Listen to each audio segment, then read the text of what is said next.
All right, guys. For those of you that showed up this morning, if you've not yet met Mike, Mike Turian, the nicest guy in Magic, is going to be talking to you guys this morning about the Conflux design. He is the lead designer on the Conflux, and so all that cool stuff that you're drafting, that you're like, wow, this is good. Oh, this is good. Oh, this is good too. And this man, that's his job. So there you go, Mike Turian. So I'd like to start. Like Steve said, I was the lead developer of Conflux. The lead designer was Bill Rose. A lot of team members, Ken Nagel, who's back there in the corner, Mark Globus, Graham Hopkins, Eric Lauer, Devin Lowe. So, those are the guys. I know you've probably seen some of them on the websites, writing articles. Those are the guys who, along with so many playtesters, put it all together. So I'd like to give them a big shout out before.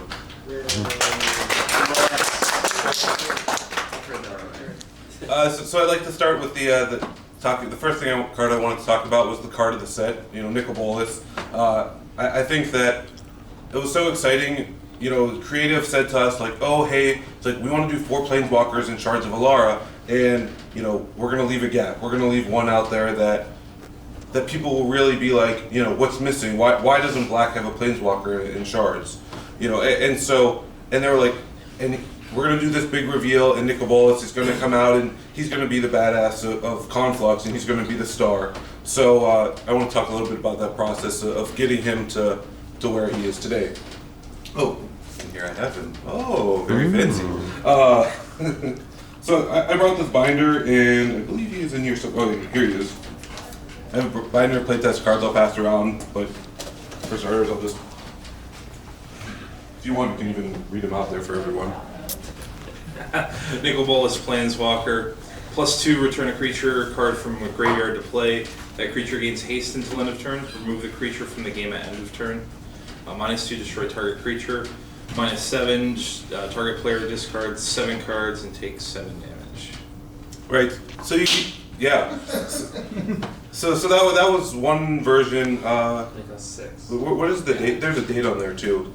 It's probably all the way on the bottom. 328. 328. Yeah. So you can tell that was more or less this time last year. Sets take about they go through about 4 to 5 months of design for a small set, and then they take about another 4 to 5 months of development work. All that while the art's going. Art takes, what is it, like 8 weeks per wave of art. So it's a pretty involved process getting the set to where you see it today, where it has all the art in it, all the words on the cards. There's no mistakes. There's no typos. It's always funny to me in development. It's like you're reading a card, and I picked up a card the other day that said like bird on frog, and I'm like, bird on frog. What does this even mean? And then I look, and it was actually, the name of the card was Bird on Frog, because I thought it was like, oh, I get to kill a bird, or I get to kill a frog, or just because you run into so many typos, so many shortcuts when we're putting cards together. But that's something else. So anyhow, back to Nicol Bolas. So we have him, and we're like, all right, we want this guy to be as epic, as mythic as we can possibly make him. And how do we do that? And one of the big techniques we use is we send out essentially playtester surveys, not playtester surveys, but surveys to people all throughout Wizards. So if you're a Wizards employee, we'll send you just like Alexis Jansen put together. It's essentially like, have you ever done one of the market research godbook studies online? Have you guys done those? So you know how they show you like a big card image in there, and you're like, oh, I'm going to give this card an 8 rating. I think it's pretty fun. I think. Essentially, we do that same sort of thing where it's like they get to see the card and they're like, I'm gonna give Nicol Bolas a 10. I'm gonna give him a 7. I'm gonna give people give him 1s. And then they get to leave their comments. And so we went through like 3 different rounds of that. Like first, I did a round of just all of the rares and mythics and Conflux. And can anyone guess which card came out on top on that? Not Genesis. Ken knows. No, it wasn't Nicol Bolas. What? No, it was the. Yeah. Oh no, not the noble. Noble hierarch. Noble hierarch. Yeah, noble hierarch. I think one would call him exotic hierarch or whatever he was called. Yeah. Olive Tree Hierarch. Olive Tree Hierarch. Yeah, Olive Tree Hierarch was what his playtest name was. So But I was like, no, we need to have Nicol Bolas as like number one. Like he needs to be like the card that people are totally excited about. So I mean, eventually, like I had the ability on here. Let me read it to. Again, we'll return a creature card from a graveyard to play. That creature gains haste until end of turn. Remove the creature from the game at end of turn. So essentially, it was like a shallow grave type effect, a corpse dance type effect. Use What's unearth that? target creature card. Right, unearth target creature card, right? Because that was the Grixis, the Grixis way. But it just was taking away. Like we wanted really to have it stand out, and that's when Mark Rosewater he came up with two of the lines he gave us were destroy target non-creature, which I thought was an awesome line. Just because it's great that Nicol Bolas can come out and be like, oh, pop Elspeth, it's just like goodbye Tezzeret. Like even the other planeswalkers, died in Nicol Bolas, which. But yeah, they run in fear. Like everything except Progenitus, I guess, runs in fear from Nicol Bolas, which I thought was a really cool touch. And then the control magic, that was a thing that the tournament players among our playtesters really responded to, because control magic that you can't get rid of is such a powerful ability. So they really like that. And then the ultimate, people originally it only had what we do.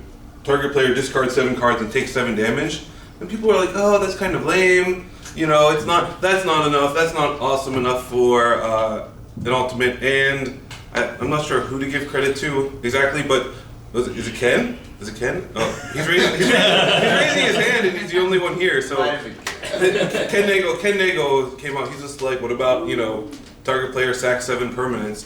As an extra splash, because originally it was just like, well, the ultimate was just the creature Nicol Bolas hits you, right? That's what taking 7 damage and discarding 7 cards is pretty close to anyhow.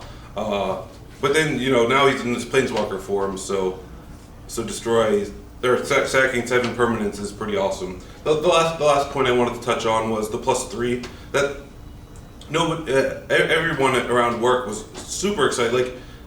People who didn't know much about planeswalkers even were just like, oh, +3, that's, it's so much, and it really is. Like, if you ever do manage to cast him, if you get the 8 mana to cast him, then the +3 is just, it feels so good to just be, your opponent's hitting him, and he's just like +3, +3, +3, and it's a tough thing to overcome. Oh, the casting cost, yeah. So Creative really wanted him to be called Nicol Bolas Planeswalker, and we were like, oh, should he? Once we decided he was going to be 8 mana, we were deciding between 7 and 8. There was a lot of testing with him at 7 mana because we wanted him to maybe hit the tournament scene. Just be in that definitely mythic upper range, right? Because it's Nicol Bolas, he's not going to be like Jace 3 mana or else with 4 mana. We really wanted to try him out, so we tried him at 7 mana for a while, and it just if you guys remember like the green red like ramp type decks, like people put him in there, and he was just coming out on like turn 4, so so often, and when you get him going on turn 4, like what is your opponent going to do? So in 8 mana, I think he's at a great spot for that, and because he's called Nicol Bolas Planeswalker, that just meant, well, we don't have enough room for to put him in that. Is it original casting cost, right? He can't be 2 UU BBRR. So instead, we're like, okay, well, we want him to be more black center. So we went with just the 4 U BBR to put him out. So that's Nicol Bolas. Any questions about him before Anybody? No? Okay. Good question. Oh yes, Why Ken. is he not a dragon? Why is he not a dragon? That's more of like Mark Gottlieb, he. I guess if you guys remember the tribal type on Lorwyn cards, a lot of that's because mixing types. Like we don't do instant goblins, right? It's just like, oh, but we can do tribal instant goblin, and there's the rules thing of tribal says, oh, goblin goes with tribal, right? And we can set the rules up like that. But like creature goes with goblin, right? That connection's made. But we would have had to add some more to make. Planeswalker doesn't want to go with dragon, and we don't want to add tribal Planeswalker. That's just kind of silly, or anything like that. So there's just some rules issues there with having Because, and nobody's going to doubt that he's a dragon. If you're like, if you put him in your dragon deck, you put him in your EDH Nicol Bolas deck, people aren't going to be like, that's not a dragon. I mean, what is it's pretty obvious. It's pretty obvious. So I want to talk just a small bit about a couple other legends in the set. So there's Guafa Hazid, and there's Rakamar, and there's Malfugor. There's also some of the 5-color legends, but I was talking mainly about the story legends, as it were. I mean, there's Progenitus. I'll get to him too. So we'll get to him. We'll get to him. So with Guafa Hazid, I go to Doug Beyer and I'm like, we're always looking to put more story legends in the set. Like there's Marlin of the Morning Song and whatnot. I mean, in every set we like to say like, let's splash out some legendary creatures. They're always fun. It's not like Champions where every creature is a legend, but just pick out 1 or 2 creatures that are going to be in the story, like Riss, also from Morningtide and Shadowmoor. So we were like, okay, let's find out what Guafa Hazid does. And for a while, the Guafa and Rakamar were both mythics.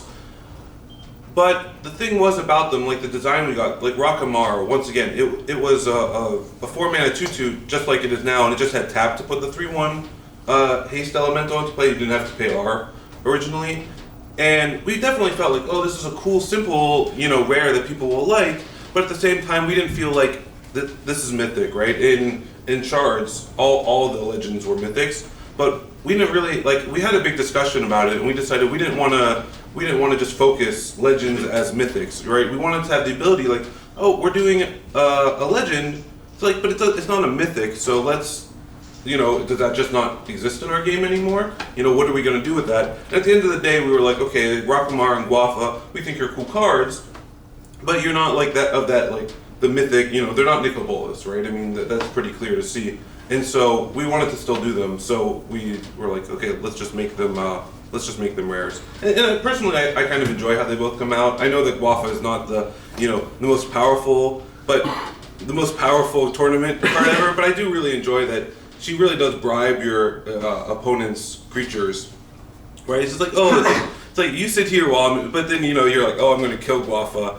Now I get to it's like, what do these bribery counters do? And then you're like, new Guafa. Just like, your guys all bribed again. Sorry about that. And Rakamar, so what is developing? One big thing that development does is we really try to say we are going to make cards that people love, and sometimes just the smallest things are such a huge change, right? Talking about Rakamar, it started at 4 mana, and then we're like it's too powerful at 4 mana, tap, put a 3/1 haste guy into play, because it was just firing Hellspark Elementals out, all day. You just put it out, it's like Hellspark Elemental. So we were like, okay, let's put it at 5 mana.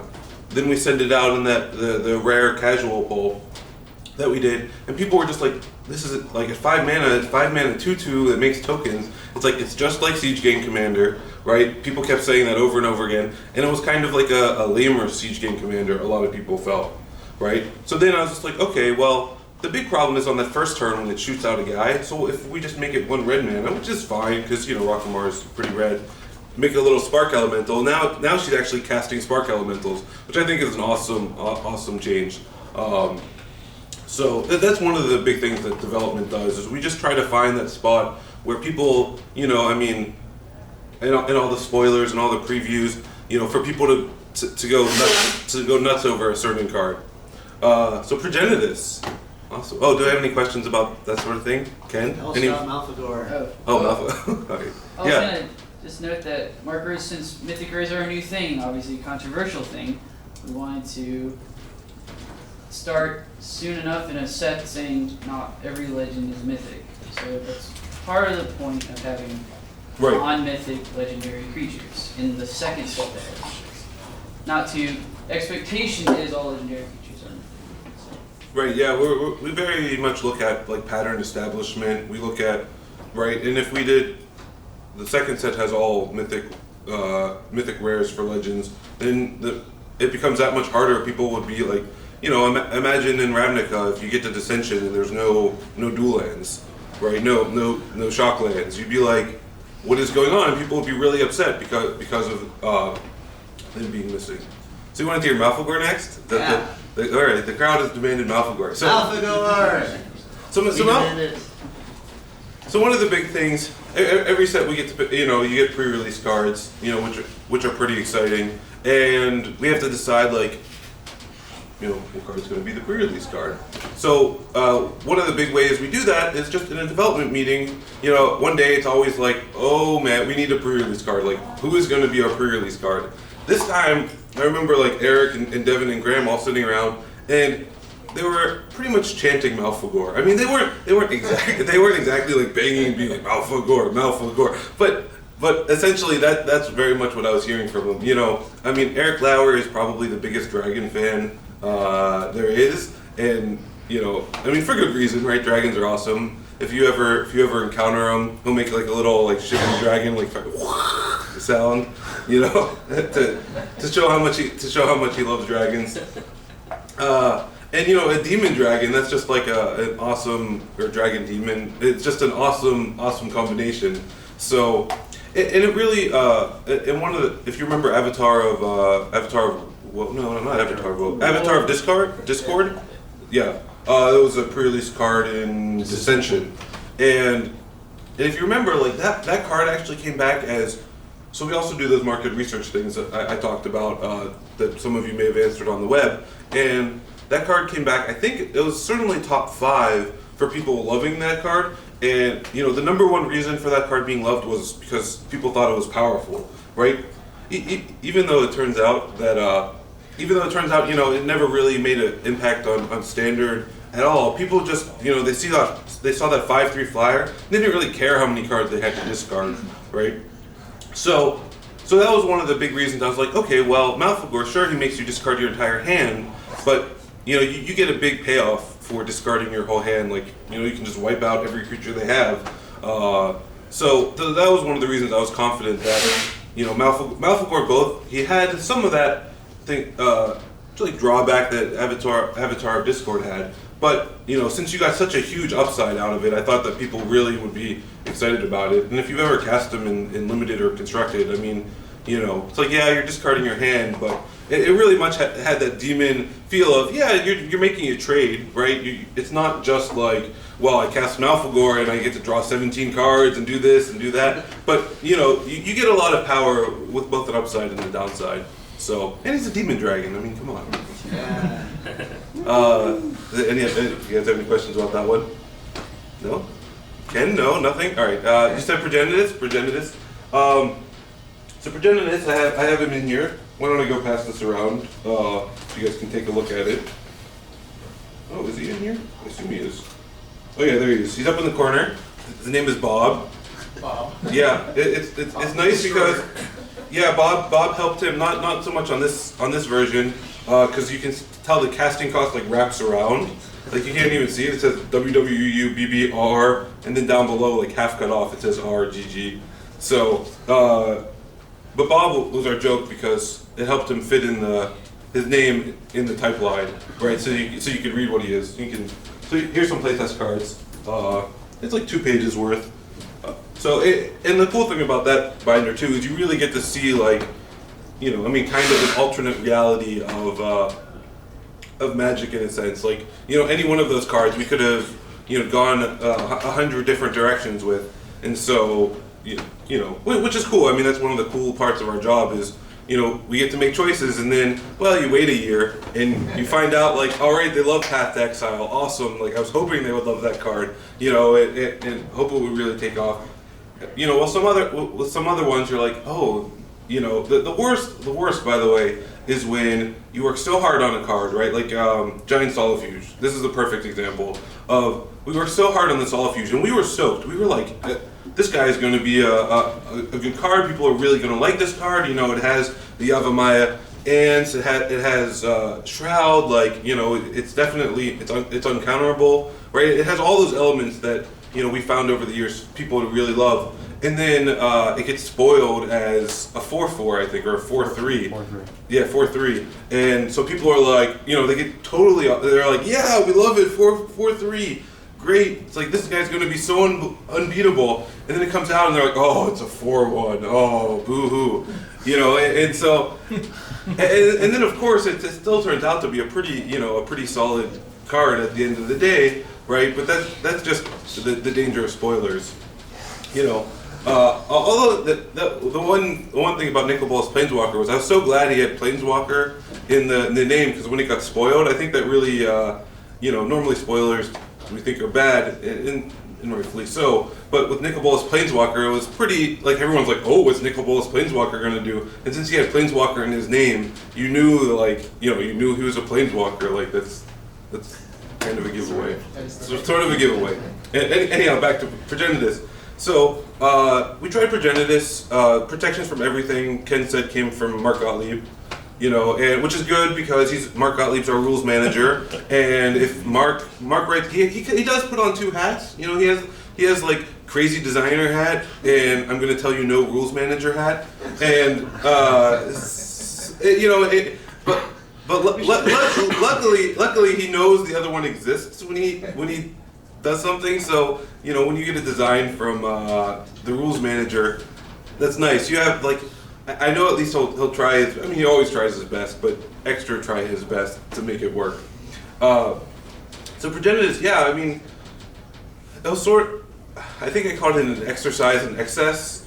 Just like how totally ridiculous we can make the card. And, that's why we tried it at a 9/9, for instance. Because people are like, oh, it 2 hits kills you, but we're like, that's okay. If you get this guy out, you sort of deserve to win in 2 turns. For a while, he can't be countered on it, just because when we do like protection from blue, we often like to put can't be countered, because people always are like, it's totally a ripoff when you're like, cast this guy with protection from blue. Like, I'll use Guma. Right, Guma is my favorite protection from blue guy. It's like cast Guma, and then they're like counter Guma, and they're using a blue card, say Cryptic Command, to counter your card that clearly says he has protection from blue, right? And so because of that, we just think that there's some expectations to be met. With Progenitus, eventually at the end of the day, I left it off. It pretty much it came down to we wanted the shuffle in ability. We thought that was pretty fun. And, we actually did want a couple ways to be able to solve him. Clearly everyone's like, well, how can you Wrath of God him away? He has protection from everything, but, it does, interaction makes for better gameplay. But when you get him out, and if you happen to get him out, I've killed 3 people with Progenitus. Nice. We started a Facebook group, which I'd encourage you all to join.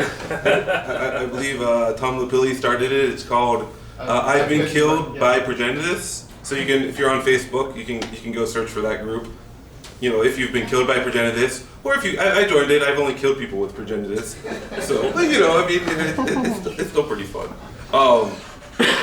And I don't know, it's definitely one of my favorite cards in the set. It's just, if you've ever seen that like Blastoise video is it Blastoise? Is that the, of the kid at Christmas getting a Blastoise? Or whatever. He just freaks out. He just freaks out, totally freaks out, right? He's going crazy for like 3 minutes. You can search for it on YouTube if you haven't seen him. And Progenitus, I'm hoping it is the card that some 9-year-old or 8-year-old out there gets it and just goes totally insane. Along with when you kill someone, you can join the Facebook. So that's pretty fun. Any questions about Progenitus or any?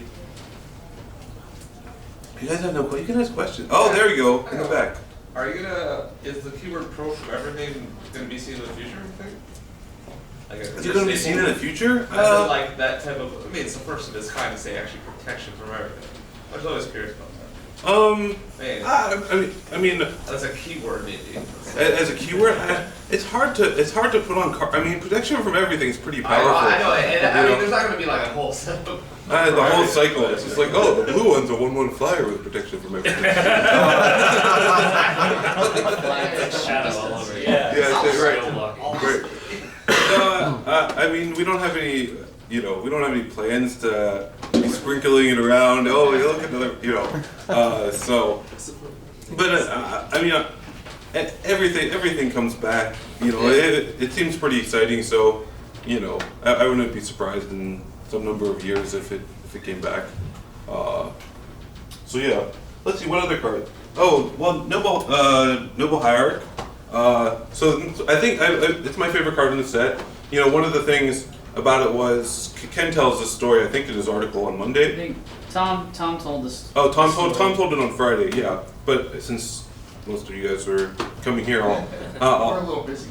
Yeah, right, exactly. I'll repeat it.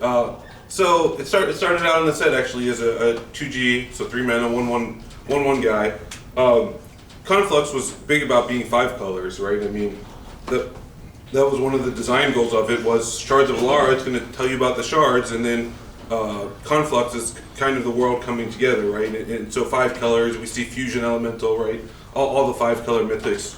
So every color had a common that mana fixed you, right? For instance, I think it's called Vectis-Ghoul. Vesperghoul, thank you, Vesperghoul. From Dissension, he was in the set originally as the black common. Red had a guy that like removed from your graveyard for mana or something. White, what is Helionaut. The Helionaut. Yeah, so a lot of them were like reprints, but the Olive Tree Hierarch or the Noble Hierarch wasn't one. It was a totally new card. And one day, someone, I think Aaron was just like, "Oh, we should try this at 2 mana, right?" Because we were really, I mean, like Shards of Alara, the mana fixing isn't nearly enough, certainly for a 5 color set. So we were like, okay, let's up the mana fixing. And then it went from 2 mana, people were like, oh yeah, I really like this card. We're like, oh, why don't we make it 1 mana and make it rare? And 0/1, although I guess I made it a 1/1 for the first time through. I don't think I intended to. It just so happens, when there's typos in multiverse when you're working. So it was an 0/1 that tapped for any color mana and had Exalted, right? In the comparison to Birds of Paradise, I mean, it's pretty clear, it's pretty obvious. Like people kept yelling, why are we just doing something better than Birds of Paradise? Sure, it doesn't have flying, but unless you're like Big Bird to try to kill you, the Birds of Paradise flying doesn't end up mattering much anyhow. So, and then one day, I think it was in the shower, I'm like, oh, I see how I can fix this card. It's like, we'll just make it produce bad mana, white, blue, green, and that way, it's just like there are a lot of decks where like, you're playing red, green, or red, green, black, and Birds of Paradise is probably what you're going to want for mana fixing. It does fly, which, I mean, it's bad against the little 1/2 in the set, but in general, there's reasons to put Elf in your deck, there's reasons to put Birds in your deck, there's reasons to put Noble Hierarch in your deck, and that's something that's really important to us, that, it's just like, especially with Birds being such a iconic Magic card, to not just outshine him, but just to, offer you something different if Exalted is what you want. So that's that. Hey, I had a question about what yeah. you said about the whole set. When the set was initially explained, and when nobody knew anything about it, it was sort of like the colors are creeping in, like that kind of thing. Like with Guafazid and whatnot, obviously like the black influence and all that stuff. So I was a little surprised when the set came out and it was like boom, 5 color, whoa, rather than sort of, like adding a color. A lot of people were speculating about like wedge colors and things like that. Can you talk a little bit about that? Yeah, sure. So, two big things go on at the same time. Creative is working on their story of, here's a whole new world, here's Shards of Alara, right? And let's tell you the story about Shards of Alara, and we often do books and whatnot, to tell you a story, or just in flavor text and webcomics. I mean, we tell that story in all sorts of different forms. And then at the same time, the designer is making the set, right? And so the designer of Shards of Alara and Conflux both, Bill Rose, really wanted to go to 5 color. And like you said, it doesn't entirely jive with the story of, well, the worlds are starting to come together, right? And so the way we reconcile this is usually I go over to Brady, Dommermuth, or Doug Beyer, and they were like, yeah, you can have some 5-color cards, but don't go, don't put 25 5-color cards. Don't go like hog wild, right? Because it doesn't entirely jive with the story. It's like where does 5-color come from when the worlds are converging, but not totally. It's not like totally mixed like normal Magic or Magic normally is. So pretty much it just comes from, so it's like, well, Creative was okay with having some 5-color cards, and they thought that, we thought it was a cool thing to show off, like we've never really done it, where from the story point of view, it's why I put in a lot of the cards, like the Cycle of Commons, what are they all called? Basic Lancer. No, not the Basic Lancer, the, like WG2, the bears, the invasion bears. The protection bears. Yeah, the protection bears. The Outlanders. Outlanders. Yeah. I know them by their invasion name still. So those guys, right? We wanted to show off green and white. Now they've discovered black, right? It's like before the world, green and white and blue, or green and white and red. It's like they lived totally outside. Didn't realize black existed. So it's like now that they know that they're out there, these are the first tools of finding out it's like our enemies out there, what are we gonna do to protect ourselves against that? There's the destroy target artifact creature in red. Right, there's a bunch of these cards. If you just look through that are in a lot of ways like Celestial Purge, right? Once again, it's just it's like and especially we've discovered black, red. Sure, maybe that was another one, right? I mean, Naya knew about it, but not banned, right? So we really tried to show off there's some color hate going on, where if you look at Shards of Alara, there's no color hate whatsoever, right? Which is strange because I mean, even in 10th edition, it's just okay, here's Deathmark, or in Cold Snap, here's Deathmark, here's Flash Freeze, right? Here's these cards which you kind of just get used to seeing in Magic, and Shards just didn't have any of them. And that was intentional. That was us setting up hey, it's you can't have a Swamp Walker in green because green doesn't really know about black. I mean, John maybe it'd be okay, but in a lot of ways, we just stayed away from that totally. Yeah. Can you talk about developing the 5-color Maelstrom Angel and Child of Alara? Sure, Maelstrom, yeah. So Maelstrom Archangel is, Archangel, as Dave Guskin pointed out to me. So that was easy to develop. That was just, we got it in, and is that the one we got in we just liked? Or I think that's the one that stayed. It just stayed. It just was we got design hands over. They're all right, we want some mythic 5-color cards, right? And they're so they give us a bunch, right? Some of them are just totally out there, right? And Maelstrom Archangel was one that pretty much it stayed the way it was. I mean, developing it really was figuring out, okay, how many times is Steve Warner going to attack and play for free time stretch, right? How often is that realistically going to happen? It's just because it's a pretty big creature, 5/5 for 5 flying, right? That's casting time stretch for free. Well, that sounds pretty powerful. And you know what? At the end of the day, I mean, when you get it out and you get it going, it is pretty powerful. But that's okay. I mean, that's Magic. I'm sure so many times you've been playing a game and somebody's just done something completely ridiculous, right? And I mean, with Path to Exile in the set, there's some good, easy answers to it, but it's just a big beater. Oh, it's Child of Alara. So Child of Alara, the two big decisions about Child of Alara. Once again, I think it came in pretty much the way it went out. A lot of times, one of the keys to development is you realize here's a card that's awesome. We better make sure to protect it, right? When you have some awesomeness, there's no reason to change what's already really good.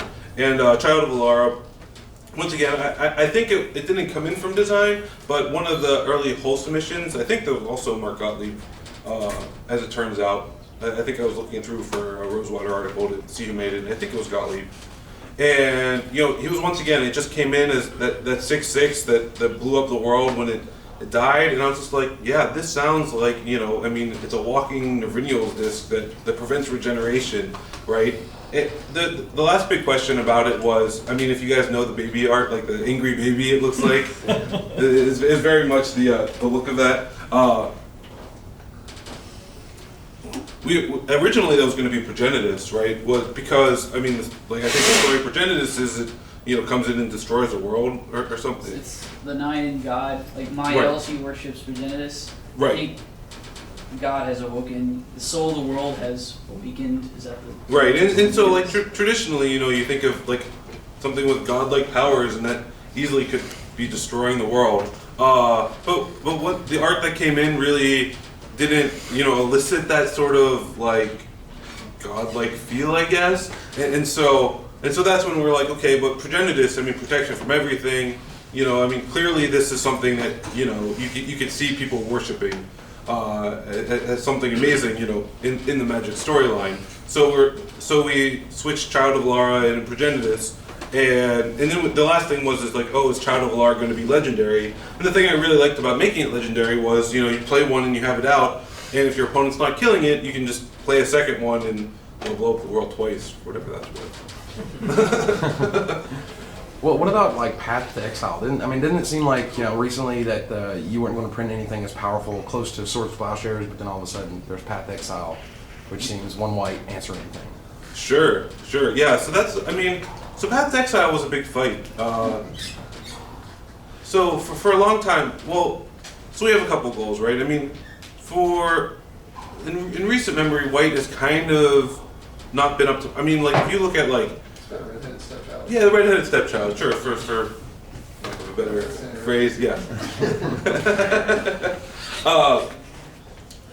So, and we were looking at like ways to make white a player and constructed, right? I mean, Oblivion Ring was part of that because Oblivion Ring, we saw such a good Planeswalker answer, along with everything else it did. With Path, it was, I've been playing Magic since the Dark. Right, in Plow, it's just always existed as like one, it's certainly one of my favorite Magic cards. Like when I started playing Magic, I was playing white-green, which I don't know why, but that's just, those are like my cousin Nate Heiss, he would always take blue, black, red, I think, so, or blue and black especially, right? So, it just made for good games, me taking the other colors. Also when you get your first, like I got my first deck, and it's just like, okay, I'll take these colors, you take those colors. And pretty much like that was like the moment where I was just like, okay, white green, that's for me. So I think he got the Juggernaut. I don't know. So anyhow, back to Pat. So Plow has always been just one of my favorite cards, and Pat Chapin would always come to me. He had another design where Pat's very energetic, and he was talking about Plow and. How like, oh, what if a plow that let your opponent cantrip, right? So, remove target creature from the game, that creature's controller gets to draw a card. He would always talk to me about that card, which, the important thing about that was it just got me thinking about the power level of that card, right? Like, can we do it? And with Path to Exile, like a couple things really came together. One, the set's about domain, right? One of the big features of the set is domain, and I like that it says go get a your opponent gets to go get a basic land, or you if you cast it on your own guy. But so it can help with domain, which is just like this fun like little mini interaction. We were looking to make white more of a player and constructed. It is a pretty. Black has. Not exactly these effects, but lots of colors can kill a creature. For 1 or 2 mana, it's like, yeah, this kills everything, which is nice. But power level wise, we tried it a bunch, and we're like, yeah, this is working out. It came in at 3 mana, and but then at 3 mana, it reminded me of like Path to Peace, right? Where it's just like, all right, great, yeah, it can kill anything, but people aren't going to love that card. That card's not Swords to Plowshares by any stretch. And so over time, I got it moved down to 1 mana, at which point Mark Rosewater got really upset. Because one of the things about Swords to Plowshares is Mark didn't feel that it was like white is about fairness in a lot of ways, right? It's like, okay, I'm going to kill your creature and I'm going to give you life. right? And so, but Mark didn't feel like that was fair at all, right? There was no inherent trade there, and so that was the big debate. We had to figure out, like, is this fair, right? I mean, clearly it's not fair to be like, haha, I've killed your, child of Alara, you get nothing except for a land. I mean, it's not like completely fair, but I mean, if we want cards to be exciting and good, you're not, I mean, they can't just be completely fair, but it certainly is about trading, right? It's just like, okay, well, it's like you had this and now you have that. And at the end of the day, it was like, well, if we really want White to be a constructed player, so like we have to give it constructed cards, and Path to Peace is not that, right? And so Path to Exile, that's, I mean, it should be a good one. I mean, everyone thinks it's awesome. We'll find out starting, I guess, today, tomorrow. Yeah. Friday. They're legal this week? Yeah, they're legal this week. So I mean, you all should have your playsets already. Do you think that's Couple sort last of? night. Do you think that's sort of constraining that you don't, that now that you've got Path to Exile, everything's going to be compared to it, just like Well, everything's been compared to Swords to Plowshares for since Alpha. So I mean, we're still here. I mean, that's I mean, of course, we always worry about the past, and we always look at the cards we've done before. But I mean, that's just part of the game. I mean, people compare draw spells to Ancestral Recall. It's like, well, yeah, Tidings isn't as good as Ancestral Recall. I'll be the first to admit it. But you know what? Sometimes you're going to play Tidings because, well, you're playing in a format where Ancestral's not legal, or you don't own one, or whatever. And Tidings is still pretty powerful, right? I mean, that's what it comes down to. So in terms of comparison, I'm not super concerned. Like, yeah, if people want to compare it to this iconic, hopefully a new iconic card, like, great. I mean, that's what Magic is, figuring out which card you want to use. And we give you, there's always plenty of good reasons to use one card rather than another, right? Maybe just giving up the basic land is not what you want to be doing in that deck, or whatnot. So, any questions? Yes? On the last page of that binder, they have the Reliquary Tower, or Incursion Tower, whatever you call it there. Oh yeah, that was the Ken Since Niggle I saw one. the first domain card in the spoiler, I was sure that card was going to be in this set. Like the sixth basic type, or whatever, however you want to work it out. What was behind the decision not to include that? So that was the, hold on 1 second. So that was the last card that, I believe, the last card that was removed from the set, or among the very last cards that was removed from the set. And it became the spellbook land, right? I mean, you can even see in the art, right? I think this one has art. Yeah. That it has the same art as it has the same art as the spellbook land, I believe. Or they got swapped around, yeah. And so you can tell how late it was removed from the set.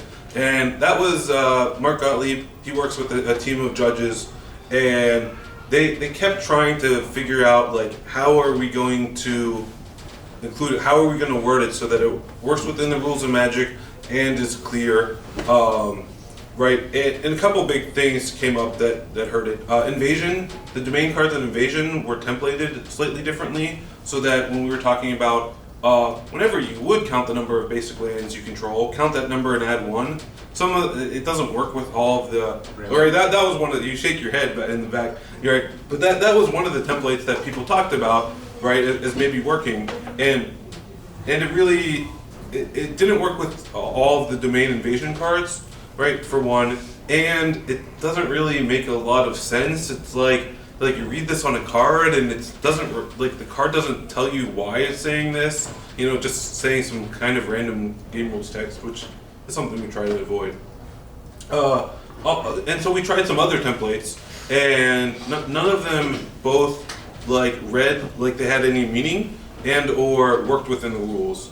And so those two things, Mark definitely tried his hardest, and I know Ken Nagel was knocking on his door because Ken was the one who brought that particular card, and so we just couldn't get it to work, and we were like, all right. So then we have one of those 2-hour last minute development meetings where what are we gonna do? What are we gonna replace it with? And Spellbook Land came to be. which is I think a fun card anyhow. So Also, Rosewater's article on Monday talks about that card. So. yeah, there you go. I know Rosewater. I'm not able to read it until I get back. It's but- like 6,000 words or something on precisely why Barry's Land is It was- not in. Yeah, it was a crazy Right. poster. Right, and I'm sure if we revisit Domain again, Bill Rose will have the card as like the first card. This Barry's Land is what he calls it, as the first card in that set. I think he takes the tried and true strategy of, this is like, oh, didn't work that time, I'll try again, right? It's just like, and so we'll go through the process and maybe it'll be done the next time. So. Do you guys have any more questions? I'd just like to open the floor. I mean, I can tell more. Yeah. I noticed there was a lot of hate against some of the actual metagame cards, like namely Big Blossom. I don't know if that's a conscious decision from R&D or if that's just part of the. So it wasn't. Yeah. I mean, like so, Volcanic Fallout and Scattershot Archers and Banefire against some control decks. right. It's interesting seeing what cards people are like. Oh, they're trying to hate fairies, and I was just like, no, I just like the card, So Volcanic Fallout was definitely one that was trying to hate fairies, right? We're just like, okay, what don't fairies like to see? They don't like to see instants. They don't like to see uncounterable, right? They don't like to see all their guys dying. They don't like to take damage, right? And so in Volcanic Fallout, pretty much like yes. It's, it hits all of those. So that one, that definitely was intentional. The Archer, the 1/2, definitely intentional. We tried the Archer at, some other numbers. We tried him at G11 Haste that just came out and like you come out and just be like die all Bitter Blossom tokens. We went away from that though because we thought too often people would just cast them on turn 1 and start beating with them, and then it get pepper smoked and you'd be like, So we kind of, and the 1/2, like, it maybe it's not as powerful in that first turn when you cast it and it can die in between, but at least, they need 2 pepper smokes. Banefire, on the other hand, I mean, that was not a card where we were like, oh, let's really stick it to fairies. I mean, that was just, we came up with a cycle of, we had 5 of these X spells, right? The blue one and the black one ended up not testing well in those polls I was talking about, and so we're just like, okay, let's just keep the 3 that like the other 3 all did awesome. They're all pretty cool cards. Martial Coup and the Apocalypse Hydra are the other 2 that made it, right? And we're like, okay, like we definitely want to keep these.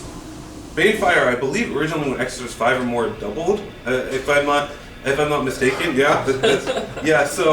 So which will also the Titan's Revenge, if the Clash card in Morning, you can tell which sets I was the lead developer on. It's just like they all seem to have X spells that are burned. Interesting. So the Titan's Revenge also, when you won the Clash, it doubled, right? But that was just ridiculous. You're like, because essentially you're just flipping the top card of your library over to win the game, and so we didn't like that. But also with Banefire, it was just silly when it doubled. So.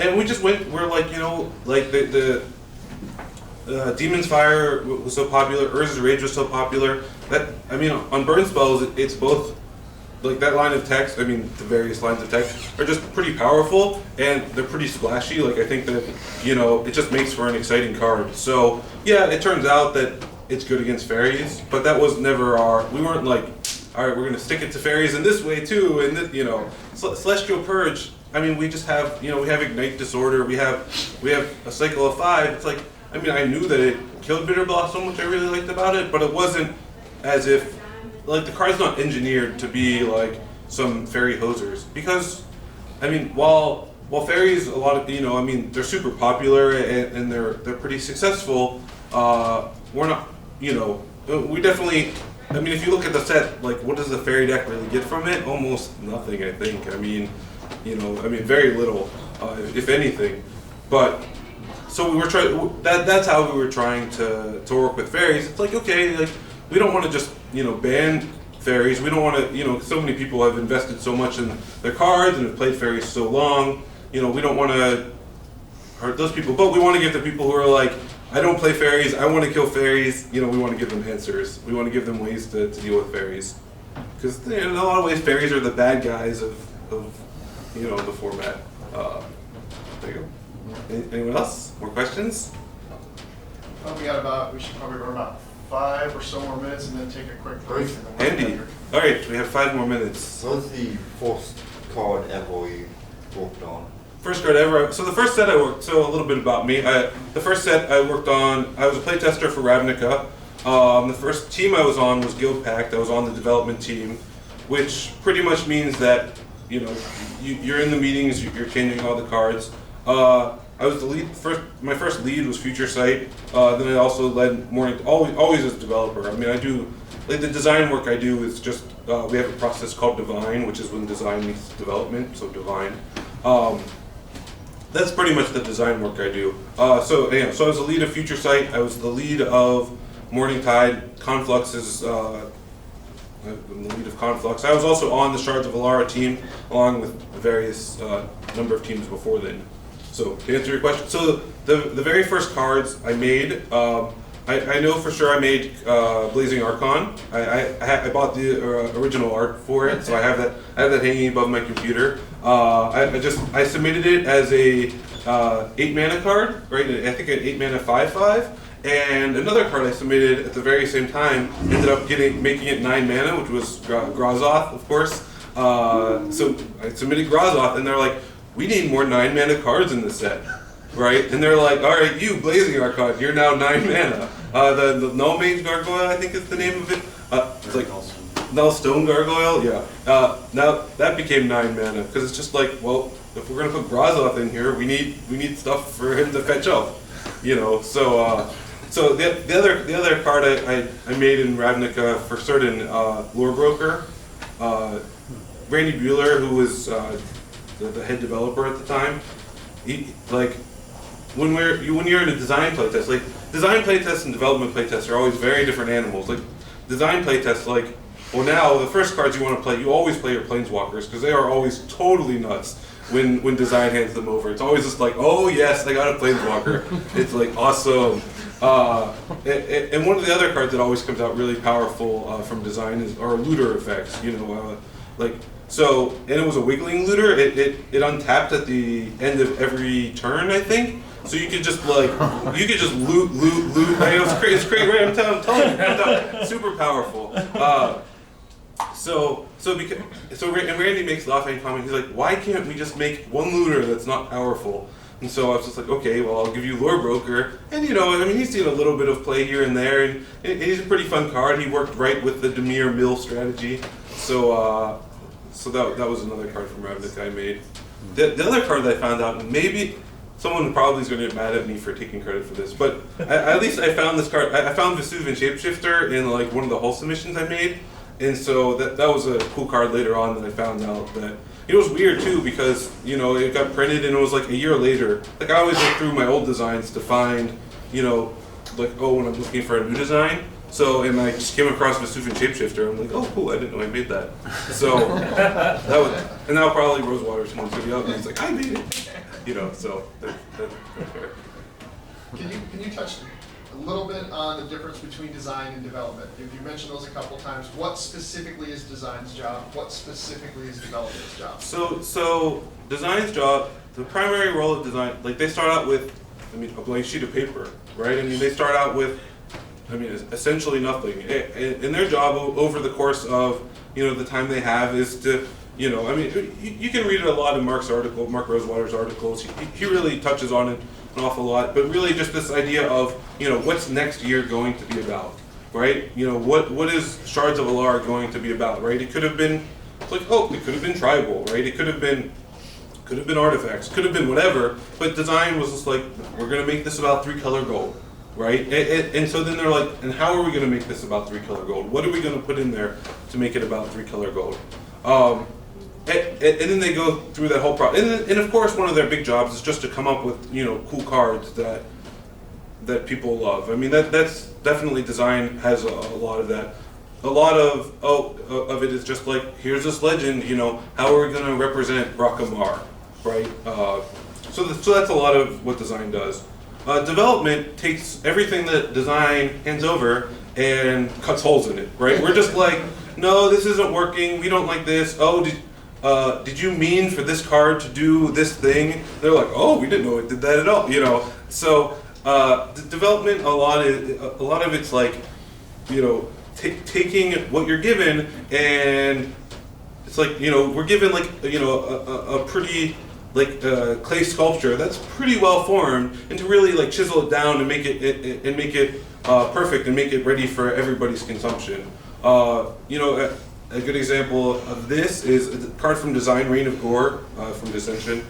It used to, like, for whatever reason, not care about how you gain the life, right? Like, and so Mons Johnson put together a deck that spliced this. What's the +2/+2 card called? And like, War of Jukai? was it War of Jukai? World Jukai. War of Jukai, right? It's like, oh, its splice cost is an opponent gains 5 life, and so with Reign of Gore and War of Jukai, right, you could just be like, play some arcane spell, splice, like, you're dead, right? And so, you know, and it's just this totally bizarre, like, out of the way thing. And so one of development's things is to catch things like that, to make sure that, you know, Magic works how we anticipate it to work. I mean, like So basically, designs are the architect, development are the construction company. Yeah. Although we're the construction, you know, you're the construction company. Like, that's for an analogy that works. Now, of course, like, one side can come in and affect the other side, and vice versa, right? I mean, you have a big effect. Like, so many times in development, like I was talking about Path to Exile, it's really a development call how much Path to Exile costs. But Mark was in there giving his design opinion on how he feels the white color pie should work, right? Likewise, you know, Ken just gave me long, right, which is part of the next year's block, and you know, he comes back, and I forget what your comment was. It's like I've cut so many holes in it, or I forget what your comment was. You know, you cut like big enough holes I could drive through. Right. The set. And it's like, I'm used to seeing the set grow by like little percentages every day till it gets a nice, pretty big. It's mostly there. Trim if you come back, and it's about 90% done. So hand it off. He's like, wham, 33% of your set's dead. Right. And I was like, now it looks horrific. It doesn't even look like a set anymore. Right. But, and so to go back through that process, you know, a lot of times development comes up with mechanics that are in the set. I mean, you know, when a lot of times we just take the mechanics from design and we work on them to make sure they play even better.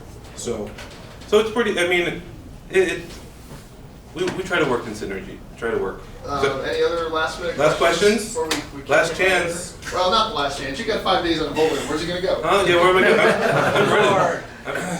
I see lots of ocean out there. No. All right. Well, thank you very much, Mike, for coming out. And, thank you all for coming out. I always like the fatties.